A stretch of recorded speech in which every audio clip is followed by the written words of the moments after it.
네, 우리 뉴질랜드 온누리교회 모든 성도님들을 주님으로 환영하고 축복합니다. 특별히 오늘 조중훈 목사님 생일을 축하드립니다. 그래서 조중훈 목사님에게 힘내시라고 격려의 박수를. 제가 유현목 목사님 계실 때 아주 오래전에 왔었고요. 또 다시 방문을 했는데 성도님들 한 분 한 분이 너무 귀하신 것 같습니다.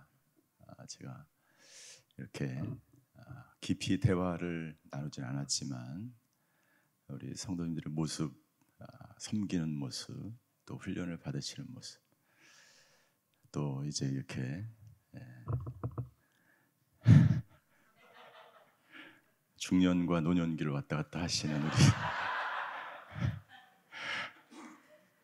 집사님께서 이렇게 또 반주까지 해주시고 또 이제 드럼을 막 연주하다가 기도하고 다시 가서 또 연주하시고 한 분 한 분이 정말 귀하신 것 같습니다. 저는 아들이 하나 있습니다. 아들 이름 준석이고요. 우리 준석이가 초등학교 때 굉장히 키가 작아서 150이 되지 않는 굉장히 많은 걱정을 했습니다. 그래서 제 아내가 특단의 조치를 내렸습니다. 내일부터 아빠와 같이 하루에 줄넘기를 1000개씩 하라는 그런 명령이 떨어졌습니다. 그래서 저는 굉장히 걱정이 됐습니다. 과연 준석이가 이것을 해낼 수 있을까? 그리고 나도 이 1000개를 하루 종일 할 수 있을까?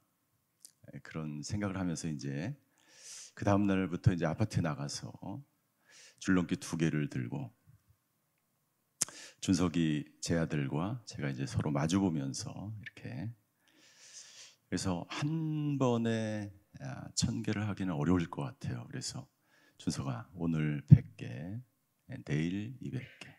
그래서 하루하루 이렇게 100개씩 늘려가 보자. 그래서 줄넘기를 시작했습니다. 그런데 놀랍게 이렇게 하루에 100개씩 이렇게 늘려나가니까 1000개가 되더라고요. 그래서 제 아들도 놀라고 저도 놀랐어요. 내가 1000개를 했네. 또 우리 아들도 하고서 너무나 기뻤죠. 그리고 우리 아들은 이제 고등학교 졸업할 때쯤 이제 키가 180cm가 됐고 미국에서 미식축구 선수, 고등학교 대표 선수가 돼서 열심히 이렇게 성장을 하는 모습이 저에게 너무 기쁨이 되었습니다. 우리 자녀들은 계속해서 지속적으로 성장을 하게 되어 있죠. 발달 심리학자인 에릭슨은 인간이 전 생애에 걸쳐서 성장하는 존재이다, 발달하는 존재라는 말을 하였습니다. 그렇다면 영적으로 다 잘한 사람, 영적으로 성숙한 사람은 어떤 사람일까? 저는 개인적으로 오랫동안 영적인 성숙에 대해서 고민을 하고 또 기도하고 연구를 하였습니다. 왜냐하면 제 자신이 예수님을 믿었지만 또 목사가 되었지만 제 안에 성숙하지 못한 모습이 많이 있었기 때문입니다. 그래서 어떻게 하면 성숙할까를 고민하면서 굉장히 많은 훈련을 받았습니다. 아마도 온누리교회, 저는 청년 때부터 온누리교회를 다녔기 때문에 온누리교회 모든 프로그램을 다 들었고 또 예수전도단의 DTS 훈련까지 3번이나 마쳤습니다. 이 모든 훈련의 과정들이 저를 조금씩 변화시키고 그리고 성숙하게 만들어가는 것 같습니다. 제자도에서 말하는 변화와 성숙은 다른 개념인데요. 변화라는 것은 일시적이고 순간적으로 일어날 수 있는 것, 그것을 변화라고 이야기합니다. 성숙은 그 변화가 누적되어서 조금씩 오랫동안 걸쳐서 일어나는 점진적인 자라남, 점진적으로 변화되어져 가는 과정 자체를 성숙이라고 이야기하고 있습니다.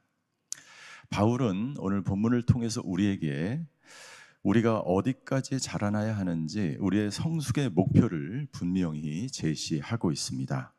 13절에 보면 이렇게 권면합니다. 우리 13절을 한 번 더 같이 읽겠습니다. 시작. 우리는 모두 하나님의 아들을 믿는 것과 아는 지식에 하나가 돼 온전한 사람을 이루어 그리스도에게까 정도에까지 도달해야 합니다. 예. 우리의 목표는 분명합니다. 우리가 예배를 드리는 것, 우리가 훈련을 받는 것, 우리가 1대1을 하는 것, 우리가 살아가는 그 모든 목표는 바로 그리스도의 장성한 분량에까지 이루는 것이다. 이게 제자도의 목표입니다. 우리는 자라나야 합니다. 그리고 어디까지 자라나야 하냐면 그리스도의 장성한 분량에까지 자라나야 한다라고 말씀하고 있습니다. 그런데 거기에 13절 앞부분에 이렇게 되어 있어요. 믿는 것과 아는 지식에 하나가 되어서 자라나야 한다. 우리는 다 예수님을 믿습니다. 믿기 때문에 이 자리에 앉아 있습니다. 믿기 때문에 주님의 말씀대로 살아가려고 노력합니다. 근데 믿는 것과 더불어서 알아야 된다고 이야기하는데, 여기서 아는 지식이라고 하는 것은 단순히 우리가 지식적으로 아는 것을 말하는 것이 아니라 예수님을 체험하는 것을 말하는 것입니다. 나의 삶 속에서 믿고 그리고 그 믿음대로 살아가면서 날마다 순간마다 그 예수님을 체험하는 신앙. 이 지식은 단순히 지식적으로 아는 것이 아니라 체험을 말하는 것입니다. 그래서 믿음의 생활도 필요하면서 단순히 믿을 뿐만 아니라 예수님을 날마다 나의 삶 속에서 하루하루 순간마다 상황마다 예수님을 체험하면서 살아가야, 그래야 우리가 자라날 수 있다라고 말하는 것입니다. 그래서 단순히 믿는 사람이 아니라 믿음과 체험을 함께 하면서 자라나는 사람은 모든 것이 다 감사할 수 있습니다. 범사에 감사하라. 이는 여러분을 향하신 하나님의 뜻이니라. 그러니까 내가 그냥 막 감사가 하고 싶은데 감사가 되지 않지만 믿음과 아는 것에 하나가 돼서 자라나는 사람은 마음속에서 우러나서 그 주님 때문에, 주님으로 인하여 감사가 저절로 나오는 신앙생활을 할 수 있다는 것이죠. 감사할 일이 있어서 감사하는 것이 아니라 감사할 수 없는 조건에도 주님 때문에 감사할 수 있는 신앙. 그래서 하박국 선지자는 이렇게 고백합니다. 비록 무화과 나무가 무성치 못하며 포도나무의 열매가 없을지라도 그럼에도 불구하고 나는 여호와로 말미암아 즐거워하리라. 하나님 때문에 나는 즐거워하리라. 그리고 그 다음에 뭐라고 되어 있냐면 그분이 내 힘이 되시기 때문이다. 나는 저와 여러분들의 진정한 힘과 능력이, 또 뉴질랜드 온누리교회의 능력이 바로 주님으로부터 나오시게 되기를 주님으로 축원합니다. 우리가 얼마나 많은 성도가 모여 있느냐가 능력이 아닙니다. 내가 얼마나 많은 것을 갖췄느냐가 능력이 아닙니다. 내가 얼마나 많은 명함에 내 직위가 있느냐가 내 능력이 아닙니다. 내가 아무것도 없을지라도 주님 안에서 자라가는 사람, 주님과 함께하는 사람, 주님으로 인해서 날마다 기뻐하고 감사할 수 있다면 그것이 우리의 능력이 되는 줄 믿습니다. 그렇다면 우리가 어떻게 그리스도에게까지 자라날 수 있을까? 14절과 15절에 바울은 권면합니다. 첫 번째, 어린아이의 일을 버리라 라고 이야기합니다. 이 어린아이의 일을 버리라 라고 하는 것은 어린아이와 같은 신앙을 버리라는 거예요. 우리 14절도 같이 읽겠습니다. 시작. 우리는 더 이상 사람들의 속임수 곧 거짓된 관계로 인한 술책에 넘어가 온갖 교훈의 풍조에 떠밀리고 휩쓸리는 어린아이가 되지 말라. 여기 어린아이의 특징이 있습니다. 어린아이들은요, 거짓된 거짓된 이야기나 술책, 이데올로기, 문화, 거짓된 교훈, 그런 것에 휩쓸리는 그러한 아이와 같은 그러한 신앙을 갖는다는 것이죠. 그래서 우리가 첫 번째 그리스도께까지 자라나기 위해서 해야 되는 것은 어린아이와 같은 신앙을 버려야 돼요. 어린아이에 머물러 있으면 절대로 자랄 수가 없습니다. 어린아이를 버리라. 고린도전서에서도 바울은 이렇게 권면합니다. 고린도전서 13장 11절을 제가 읽겠습니다. 내가 어린아이였을 때는 어린아이같이 말하고 어린아이같이 이해하고 어린아이같이 생각했습니다. 그러나 어른이 돼서는 어린아이의 일들을 버렸습니다. 우리가 예수님을 믿고 10년이 지나고 20년이 지나고 30년이 지나면 10년 전, 20년, 30년 전에 믿었던 그 신앙 그대로 있는 것은 자라남이 멈추는 거예요. 어린아이 같은 신앙은 어떤 신앙입니까? 네. 어린아이처럼 생각하는 거예요. 우리가 어른으로 성장해야만 보이는 것들이 있어요. 그래서 우리는 성장해야 합니다. 자라나야 합니다. 우리의 신앙도 마찬가지입니다. 자라나야 합니다. 어린아이와 같은 신앙을 가지고서는 성숙한 신앙을 소유할 수 없기 때문입니다. 데이빗 시민즈라고 하는 유명한 크리스찬 상담가는 성인 아이의 신앙생활을 하는 사람들의 대표적인 표현들을 말한 적이 있습니다. 믿음의 사람들은 슬퍼하지 않는다. 이거 굉장히 성숙한 고백인 것 같지만 그렇지 않습니다. 우리가 믿음의 사람이든지 사람이든 아니든지 우리의 감정을 표현을 해야 합니다. 세상에서 일어나는 악한 일도 하나님이 의도하신 일이다. 어떻게 보면 하나님을 전적으로 신뢰하는 그런 표현인 것 같지만 모든 악한 것을 정당화시키는 표현입니다. 굉장히 이 구별하기가 쉽지가 않죠. 하나님은 모든 기도를 다 들어주신다. 어떻게 보면 하나님은 전능하신 하나님이기 때문에 모든 기도를 다 들어주시죠. 맞죠? 그런데 잘못 여기에 머물러 있게 되면 하나님을 마술램프의 지니처럼 만들어버리는 신앙, 어린아이 같은 신앙에 머무를 수가 있습니다. 이런 고통을 주시는 걸 보면 하나님은 나를 사랑하지 않으실 거야. 예. 권위자에 대한 상처로 생긴 어린아이에 머물러 있는 사람들의 고백이에요. 혹은 감동이나 감정이 동요되지 않으면 이것은 신앙이 아니라고, 믿음이 아니라고 생각하는 것들, 이 모든 것들이 우리 어린아이와 같은 신앙에 머물러 있는 사람의 특징입니다. 제 아들이 중학생이 이제 되어서 학교를 열심히 다니고 있을 때 일입니다. 제가 슈퍼에서 맛있는 초코 케이크를 사서 이제 냉장고에 넣어두고 이렇게 하나씩 온 가족이 맛있게 먹었습니다. 그리고 제 아들이 특별히 초코 케이크를 좋아하기 때문에 제가 초코 케이크를 사서 냉장고에 넣어뒀어요. 그리고 제가 금요 철야 집회를 끝나고 집에 가서 출출해서 냉장고 문을 열어보니까 초코 케이크 하나가 남아 있었어요. 그래서 제가 허겁지겁 그 초코 케이크를 먹고 편안하게 잠들었습니다. 아침에 일어나서 우리 아들이 소리를 지릅니다. 누가 내 초코 케이크 먹었어? 그래서 제가 일어나서 준서가 내가 먹었는데 왜 아빠가 그걸 먹었어? 그래, 미안하다.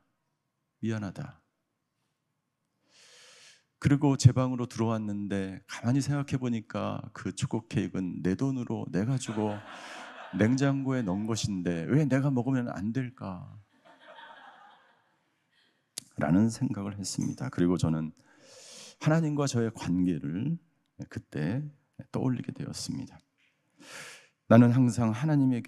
우리는 항상 무엇인가 하나님에게 요구하고 달라고 하고 하나님은 당연히 언제나 나에게 주시는 하나님으로만 나는 여겼던 거예요. 하나님은 언제까지 나에게 미안해해야 할까? 하나님은 언제까지 어린아이와 같은 우리의 요구를 들어주셔야만 할까? 나는 언제 자라나서 하나님을 기쁘게 하고 하나님께 영광 돌리고 주시지 않아도 하나님 한 분 때문에 나는 감사한 신앙생활을 할까? 라는 생각을 하게 되었습니다.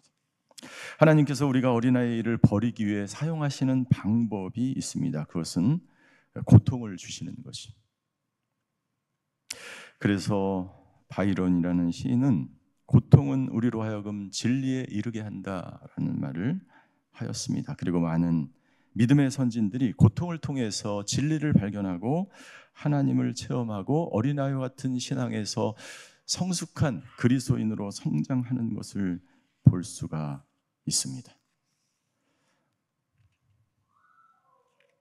제가 보스턴에서 3년 6개월 동안 이민 목회를 하였습니다.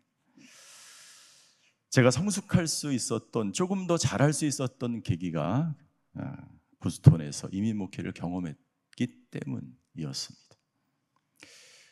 저는 한 번도 가본 적이 없는 미국 땅, 살아본 적이 없는 미국에 가서 한 번도 목회를 해보지 않은 이민 우리 성도들과 함께 목회를 하는데 언어가 다르고 문화가 다르고 생각이 다르고 너무나 다른 이분들과 함께 목회를 하는 것이 저에게는 엄청나게 힘들고 어려웠어요. 그러니까 조주목 목사님이 이렇게 여기서 기쁨으로 목회하는 것은 정말 위대한 거예요. 저는 너무 힘들어서, 물론 이제 아주 오래전, 한 15년, 18년 전이지만 아주 오래전이지만 저에게는 너무나 힘들었습니다. 목회를 하는 것이 쉽지가 않았습니다. 보스턴에 간 지 한 달이 지나서 신방을 하고 이제 차에 기름이 없어서 기름을 넣고 고속도로를 달리는데 차가 갑자기 서는 거예요. 덜덜덜덜 하면서 고속도로 한복판에서 막 제가 그래서 옆에 갓길에 딱 됐어요. 그런데 막 경찰차가 오고 제가 서 있으니까 막 제가 무서워하는 경찰이 오니까 제가 더 긴장을 하면서 땀을 흘리면서 한여름에 뜨거운 8월 때학볕에 에어컨이 들어오진 않은 상태에서 땀을 흘리면서 저는 하나님께 원망을 하기 시작합니다. 마치 요나처럼 하나님 왜 나를 여기에 보내셨어요? 내가 결정해서 거기 갔는데 하나님 왜 여기를 보내셔서 이렇게 나를 힘들게 하십니까? 그래서 왜 차가 섰을까? 가만히 영수증을 보니까 이게 휘발유 차인데 경유를 넣은 거야.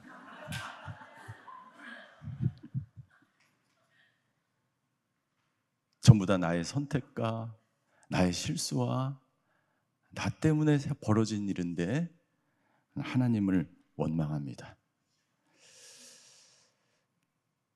그리고 그때 생명의 삶을 펼쳐서 그날 말씀 묵상을 딱 피는데 시편 말씀이었어요. 너는 마음에 불평하지 말며 하나님 말씀 주시더라. 이민 목회를 하면서 저는 깨달았습니다. 어린아이와 같은 신앙을 버리려면 고통을 통과해야 한다. 고통의 시간을 지날 때 우리는 하나님께 다음과 같은 3가지 질문을 해야 합니다. 첫째, 이 고통의 시간에 이 시간이 나에게 어떤 의미가 있을까? 이 고통이 나에게 어떤 의미가 있는가? 두 번째, 이 상황 속에서 내가 무엇을 하나님은 깨닫기를 원하십니까? 무엇을 깨닫기를 원하십니까?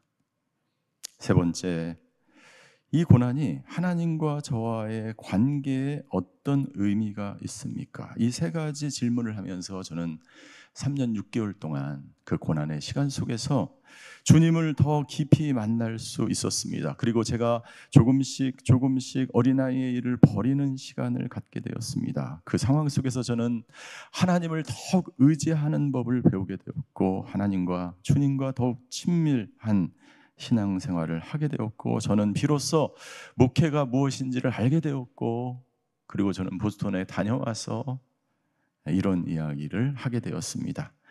저는 군대에 다녀와서 남자가 되었고 보스턴에 다녀와서 비로소 목사가 되었습니다. 목회는 나를 반대하는 한 사람을 예수님의 마음으로 끝까지 사랑하고 돌보고 받아주는 것. 예수님께서 내가 너를 사랑한 것처럼 너도 다른 사람을 사랑하라고 하신 그 예수님의 말씀을 목회 현장에서 실천하는 것이라는 것을 배우고 돌아올 수 있었습니다. 그리고 저는 지금도 저희 어린아이와 같은 생각과 신앙생활과 그 모든 것들을 버리려고 노력을 하고 있습니다. 어린아이를 버린 이후에, 그리고 우리가 그 자리에 머물러 있는 것이 아니라 버린 이후에 우리는 자라나야 합니다. 두 번째 우리가 해야 되는 것, 15절에 보니까 그리스도에게까지 자라나라 라고 권면하고 있습니다. 15절 같이 읽겠습니다. 시작. 사랑 가운데 진리를 말하며 범사의 머리 되시는 그리스도에게까지 자라나야 합니다. 자라나야 합니다. 자라나는 데 있어서 두 가지를 얘기하는데, 먼저 진리를 말하는 것입니다. 진리가 있다는 것은 진리가 아닌 것도 있다는 것이죠. 진리의 메시지가 있고 거짓 메시지가 있습니다. 진리는 하나님의 말씀입니다. 예수 그리스도가 진리입니다. 하나님의 말씀과 예수 그리스도가 아닌 모든 것은 다 거짓 메시지들입니다. 우리가 어렸을 때 들었던 부모의 부정적인 말들이 당신을 성장하지 못하게 할 수 있습니다. 어린아이는 중요한 타자에 의해서 자신의 정체성이 형성이 됩니다. 그래서 어린아이는 부모의 말이 굉장히 중요하고, 어렸을 때 당신이 들었던 부모의 말로 당신의 정체성이 형성되어 있다면 그 정체성이 당신 자신이 아닙니다. 하나님의 말씀으로 새롭게 나를 채워야 합니다.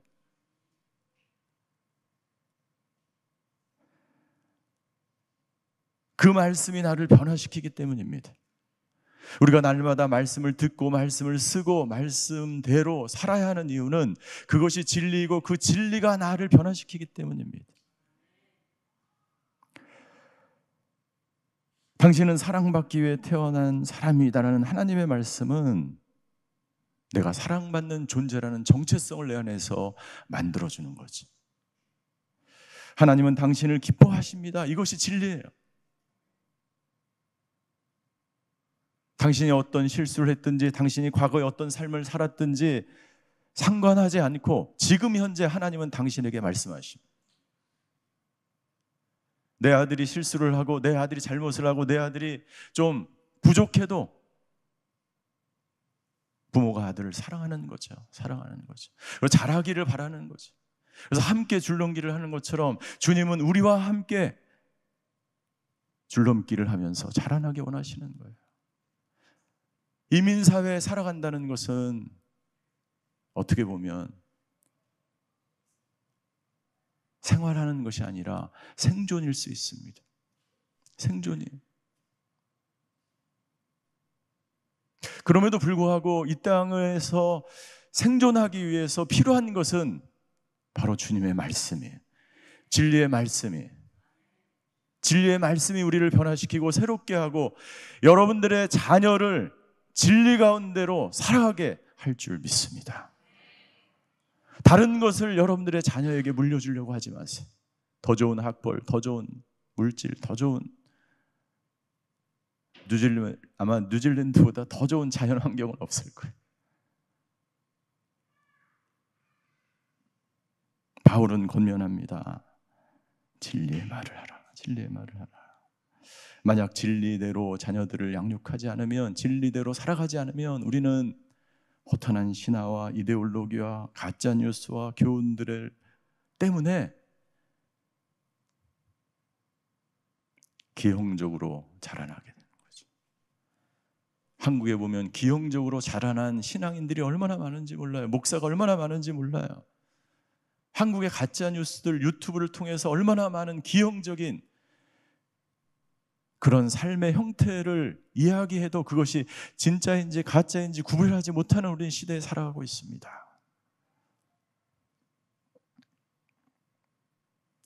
두 번째는 우리가 모든 것에서 범사의 머리 되시는 그리스도에게까지 자라나라라고 말씀하고 있습니다.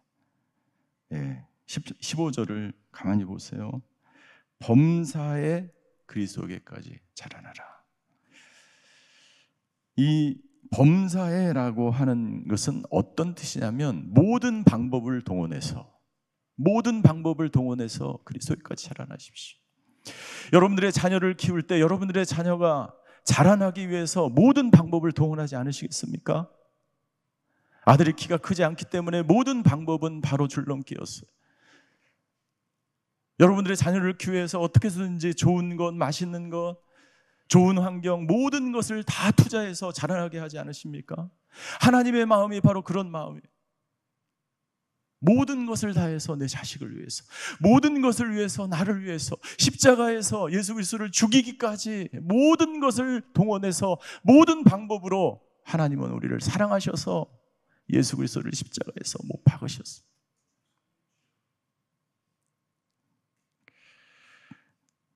우리도 모든 방법을 동원해서 그 하나님의 마음을 우리가 담고 자라나야 합니다. 자라나야 합니다.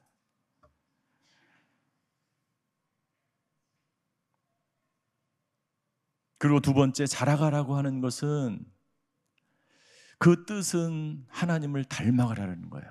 그리스도를 닮아가라는 것입니다. 21세기 유명한 철학가요 영성가인 달라스 일라드는 내면 세계 재구성을 통해 영적 성숙이 이루어져야 된다라는 말하면서 이렇게 이야기합니다. 같이 한번 읽겠습니다. 시작. 하나님은 단지 우리가 좋아지길 원하는 것이야. 우리가 그분과 같이 되길 원하시. 단순히 일시적인 변화, 조금 좋아지는 것이 아니라 그분처럼 되길 원한다. 우리의 말과 행동과 생각이 그리스도에게까지 자라나야 한다는 것이죠. 자, 그럼 어떻게 우리가 그리스도에게까지 자라날 수 있을까? 그리스도에게까지 자라날 수 있을까? 첫 번째, 공동체 안에서 다른 사람들과 기쁨의 관계 가운데 자라나야 합니다. 그래서 공동체가 중요합니다. 여러분들 초대교회가 시작됐을 때 성령의 급하고 강한 바람이 그 초대교회에 임하면서 초대교회가 시작되었습니다. 우리가 함께 모여서 자라나는 것이 중요합니다. 어떤 사람도 혼자 자라날 수 없습니다. 아이가 혼자 자라날 수 없듯이 어느 성도도 혼자 도서관에 가서 제자도와 영적 성숙과 자라나는 책을 1000권을 읽어도 혼자 자라날 수 없어요. 우리는 관계를 통해서 하나님은 성숙하게 돼 있고 자라날 수 있습니다. 그런데 왜 이 공동체 안에서 자라나기가 어려울까요? 왜 우리의 상처와 미성숙 때문이에요. 어린아이와 같은 신앙 때문이에요. 어린아이와 같은 신앙을 버려야만 자라날 수 있습니다. 자존감이 낮거나 쓸데없이 자존감이 높은, 자기 자리와 위치와 신분에 연연하기 때문에, 책임을 지지 않거나 책임을 너무 많이 지려고 하기 때문에 공동체에 모여서 함께 자라나기 어려운 거예요.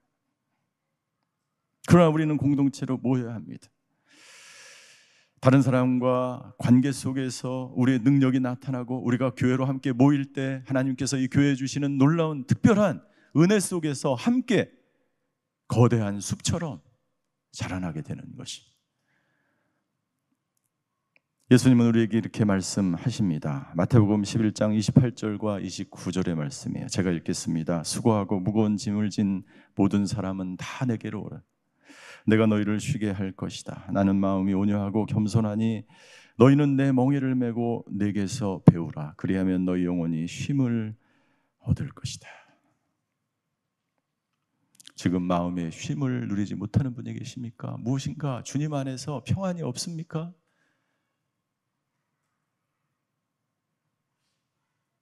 예수님은 말씀하십니다. 내게로 오라, 내게로 오라, 내게로 와서 배워라. 두 번째, 우리는 어떻게 자라나야 합니까? 예수님과 친밀한 관계를 통해 그분을 날마다 닮아가야 합니다. 예수님과의 친밀한 관계 없이 주님을 닮아갈 수가 없어요. 너와 내가 함께 만나서 대화를 하고 교감을 하고 소통을 하고, 그럴 때 우리는 나보다 더 먼저 된 선배들의, 그리고 주님의 모습을 날마다 조금씩 닮아가는 것입니다. 여러분들, 만시간의 법칙이 있죠. 우리가 날마다 큐티를 하면 어떻게 될까요? 매일매일 큐티를 하면 어떻게 할까요? 그 매일매일의 큐티가 우리를 조금씩 내 안에서 변화시켜가고 우리를 조금씩 예수님처럼 닮아가게 하는, 우리가 날마다 새벽 기도를 드리면 어떻게 될까요? 매일같이 무릎을 꿇으면 어떻게 될까요? 그 기도하는 순간 주님과 깊은 만남이 우리를 조금씩 변화시켜 가는 것입니다. 나다네일 호돈의 큰 바의 얼굴이라는 소설을 아마 잘 아실 것입니다. 주인공 어니스트는 어렸을 때부터 이런 전설을 듣고 자랐습니다. 저 산 위에 있는 큰 바의 얼굴처럼 훌륭한 사람들이 이 마을에 나타나서 이 마을의 진정한 모델이 되고 이 마을을 아름답게 가꿀 것이다. 그리고 모든 마을 사람들처럼 어니스트도 날마다 저 큰 바의 얼굴을 바라보면서 살아갑니다. 마을에 부자도 오고 유명한 장군도 오고 정치인도 오고 많이 오지만 저 큰 바의 얼굴을 닮은 사람은 오지 않는 거예요. 그리고 어느새 주인공 어니스트는 나이가 듭니다. 나이가 들고 나이가 들어서 어른이 됐는데 마을 사람들이 이렇게 외치는 거예요. 어니스트, 당신이 큰 바의 얼굴입니다. 당신이 큰 바의 얼굴을 닮았습니다. 당신이 우리 마을을 새롭게 할 수 있습니다. 나는 저와 여러분들이 날마다 예수님을 바라보며 예수님을 닮아가기를 주님의 이름으로 축원합니다. 우리가 조금씩 예수님처럼 예수님을 닮아가면 누군가의 모델이 되고 모범이 되고, 그리고 이 교회에 오는 모든 새가족들이 여러분들의 모습을 보면서 어떻게 신앙생활을 해야 되는지, 어떻게 예배를 드려야 되는지, 어떻게 이민 생활을 통해서 살아내야 되는지를 조금씩 배우게 될 것입니다. 결국 우리가 자라난다는 것은 부모가 되는 것과 같습니다. 부모들은 자녀를 희생적으로 돌보게 됩니다. 어떤 보상도 바라지 않고 자녀를 돌봅니다. 영적 부모도 마찬가지입니다. 온유한 보호자가 되어서 공동체를 돌보는 사람, 어른처럼, 영적 부모처럼, 영적 아비처럼 온유한 보호자로 성도들을 돌보고 교회의 필요를 돌보는 사람이 바로 영적 부모예요. 온유한 보호자가 있는 곳에는 가해자와 피해자가 없습니다. 그러나 온유한 보호자가 없으면 가해자가 날뛰게 됩니다. 요한복음 15장 11절에 예수님은 말씀하셨습니다. 내가 이것을 너희에게 말하는 것은 내 기쁨이 너희 안에 있어 너희 기쁨이 충만하게 하려는 것이라. 영적 부모는요, 이 기쁨을 경험하며 살아가게 되는 거예요. 자녀들이 성장하는 것을 보면서 기뻐하는 것과 똑같습니다. 이 특별한 기쁨은 영적 부모들만이 느낄 수 있는 기쁨. 그리고 요한복음 15장 12절에 예수님은 말씀하십니다. 내 계명은 이것이다. 내가 너희를 사랑한 것 같이 너희도 사랑하라. 우리가 다른 사람을 사랑할 수 있으려면 먼저 자라나야 합니다. 그리고 영적인 부모가 되어야 합니다. 내 안에 주님이 주시는 그 기쁨을 충만하게 누릴 때만이 다른 사람을 사랑할 수 있어요. 내 안에도 그때 사랑할 수 있어요. 내 안에는 다른 사람을 사랑할 그런 능력이 없는 존재입니다. 우리가 얼마나 연약하고 부족하고 죄 많은 인간입니까? 우리는 누구를 사랑할래야 사랑할 수 없는 존재예요. 그래서 주님을 닮아야 합니다. 그리고 주님의 그 능력으로 다른 사람을 사랑해야 돼요. 그때만이 진정한 사랑을 할 수 있게 되는 것이죠. 예수님이 우리를 위해서 십자가에서 죽으신 그 사랑, 우리가 자라났을 때 우리는 비로소 예수님처럼 희생적이고 이타적이고 무한한 헌신적인 사랑을 하게 되는 줄 믿습니다. 나는 저와 여러분들이 온유하고 겸손하신 예수님처럼 영적 부모로서 성숙한 그리스도인으로 날마다 조금씩 자라나시기를 주님의 이름으로 축원합니다.